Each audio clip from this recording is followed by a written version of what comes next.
Bonjour, alors du coup ici on va présenter comment démarrer avec Eléa pour pouvoir s'y retrouver assez rapidement. Donc en effet, lorsque vous vous connectez sur Illico, vous arrivez sur une page et en bas de cette page, vous avez donc un menu qui s'appelle Mes applications. Donc mes applications, c'est quoi? Eh bien, ce sont des petits services que vous fournissent l'Éducation nationale et notamment vous avez Eléa. Donc vous entrez sur Eléa, et Eléa, c'est une plateforme pédagogique. Et vous, ce que vous voyez en tant qu'élève, ce qu'un élève voit, puisque ça s'adresse aussi aux professeurs, ce qu'un élève voit, c'est qu'il peut créer un dossier. Alors qu'un professeur, lui, il va pouvoir voir différentes choses, notamment un ensemble de parcours. Donc ici, on a des dossiers, et dans ces dossiers, un professeur va venir créer un parcours. Donc lui, il a un menu créer un parcours. Créer un parcours, c'est quoi? Eh bien, ça va être dans une rubrique de venir créer ici une thématique dans laquelle vous allez pouvoir, vous, en tant que consommateur élève, retrouver des informations. Par exemple, ici, hop, en circuit électrique, eh bien, il va y avoir une analyse de montage. Il va y avoir, ici c'est un lien vers les circuits RC de Labo Lycée, un petit glossaire. Le glossaire c'est très pratique, hein, c'est ce petit onglet violet. Ça donne accès à des listes de vocabulaire qui sont renseignées, qui renvoient de façon dynamique des informations. Donc le professeur, lui, il retrouve sur sa page de base des dossiers qu'il crée. Donc on fait créer un dossier. Le premier dossier, en fait, est une boîte de réception. Du coup, ici, eh bien, lorsque l'on a donc notre compte élève, la première chose que vous allez y trouver, c'est un dossier attribué qui est marqué Mes parcours et vous n'avez rien d'autre. Ça, il faut imaginer que c'est une boîte aux lettres. Donc on va immédiatement le renommer en boîte de réception. Alors, boîte de réception, mais de réception de quoi? En fait, lorsqu'un professeur va créer un parcours, donc je reviens sur la vision prof, lorsqu'un professeur va créer un parcours, eh bien il va ici pouvoir être capable de faire différentes actions, dont peupler d'un public son parcours. Et ce peuplement, c'est ici, inscrire, désinscrire des classes. Alors vous ne voyez pas, c'est le petit icône qui est ici, qui permet d'inscrire des classes. Ainsi, lorsque l'on inscrit une classe, on vient sélectionner son groupe classe et on peut inscrire les classes que l'on souhaite. Alors, chaque classe va pouvoir être peuplée. Immédiatement, cette classe les élèves qui constituent cette classe vont recevoir dans leur boîte de réception un nouveau cours, par exemple ici DS sujet et correction. Alors pour prendre un exemple, ici en enseignement scientifique, je peuple avec ma première G08 ici, et là voilà. Et immédiatement, les gens de première G08 vont recevoir dans leur parcours un message. Ce message, ça va être ce nouveau cours. Ainsi, lorsque l'on revient sur l'élève, donc vu tout à l'heure, l'élève ici, en faisant mettre à jour sa page, va voir une notification apparaître. Cette notification ici indique qu'il y a un parcours qui vient d'être ajouté. Ce parcours arrive dans boîte de réception. Bon, pas très pratique d'avoir ça dans boîte de réception. C'est la Cristallo, ça fait partie de l'enseignement scientifique. Alors là, l'élève va pouvoir se créer un dossier et donc faire un petit tri en disant voilà, ce nouveau dossier, je vais l'appeler enseignement scientifique. En fait, vous créez une architecture qui va contenir les parcours pour lesquels on vous a inscrit. On valide avec la touche entrée, normalement c'est plus ou moins long.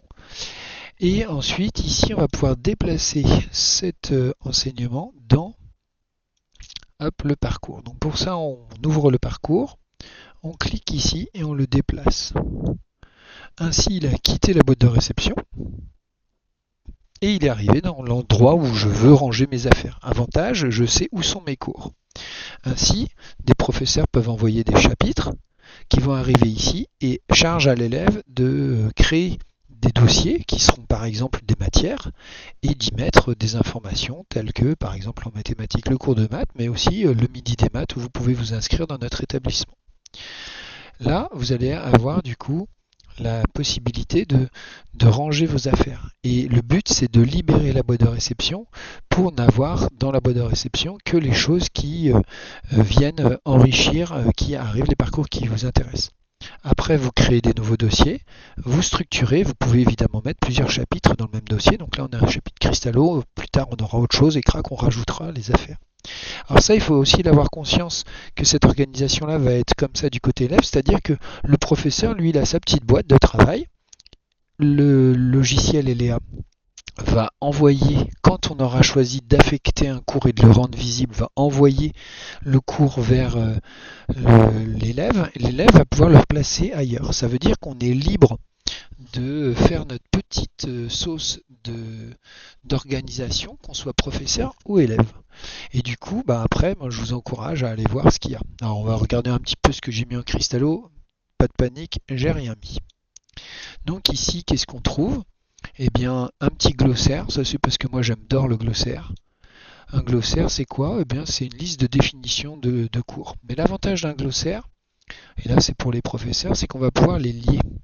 Ainsi, on va pouvoir faire en sorte qu'il y ait des interactions. Par exemple, là, vous voyez que ce mot population, dans mon cours, il signifie ici un terme technique de dénombrement d'entités de mailles. Et il apparaît ici comme un lien hypertexte. Ce qui fait que quand j'ouvre la notion de capacité, je peux ici voir la définition. Et ça va être valable partout dans mon ELEA, dans un glossaire qui sera affecté à une rubrique. Et du coup, moi je trouve que c'est hyper pratique pour y stocker du vocabulaire. Alors je vais vous remontrer un autre exemple du glossaire, et puis on s'arrêtera là après, puisqu'on aura vu les diverses choses. Donc là, je reviens sur mes parcours, donc je vais fermer le truc de la population, et ici, par exemple, en mécanique, pouf, voilà, j'arrive sur un parcours, je me mets en mode consulte, et je me mets en mode élève. Donc là, je vais voir ce que voit un élève. Donc je prends un rôle, hop, je prends le rôle d'étudiant, et mon étudiant, qu'est-ce qu'il fait? Il arrive sur le cours. Donc là, ce qu'on voit, c'est que j'ai créé des petites sections. Et dans la section ici, mécanique céleste, ce que je remarque, c'est qu'on parle d'une base de travail, base de Freinet. Et cette base de Freinet, en fait, elle a été renseignée dans le glossaire. Le glossaire, son nom apparaît. Donc là, c'est vocabulaire de mécanique. Pouf. Et quand j'appuie dessus, j'ai directement les informations du glossaire à la manière d'un Wikipédia. Et ça, c'est assez pratique parce que du coup, ça évite de naviguer dans les pages et de rechercher, c'était quoi cette définition? Et on retrouve la définition. Et là, on voit que la première loi de Kepler, elle est elle-même reliée à un autre endroit. Et je peux l'afficher et du coup, clac, je trouve la def. Et ça, c'est un outil qui est hyper pratique à faire renseigner.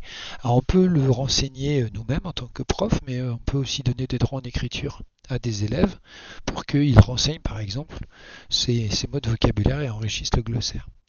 Donc après, on a la mécanique, et puis après, on peut avoir on a un petit menu de navigation qui permet de passer de l'un à l'autre. Je peux revenir à la mécanique céleste. Vous voyez, je peux aller au suivant. Le suivant, c'est l'énergie. Le suivant, il n'y en a pas, donc voilà. Et du coup, vous avez accès comme ça à une navigation assez fluide dans votre ELEA. Donc j'espère que ça vous a permis que ça va vous permettre de prendre en main ELEA. Je vous conseille d'y aller, de vous connecter assez régulièrement pour voir si vous n'avez pas des choses qui viennent peupler votre boîte de réception, et de faire au plus vite pour trier tout ça et créer des sous-parties. Donc vous pouvez vous créer vos dossiers, même s'ils restent vides, par matière par exemple, par spécialité. Vous pouvez mettre quelques petites choses qui sont déjà arrivées, avec un onglet peut-être activité personnelle ou activité optionnelle, et puis mettre du sport, de la musique, un atelier d'échecs, un atelier de physique, pourquoi pas. Et voilà. Donc bonne prise en main. Et puis à bientôt, et j'espère que vous aurez réussi à organiser votre ELEA d'ici là.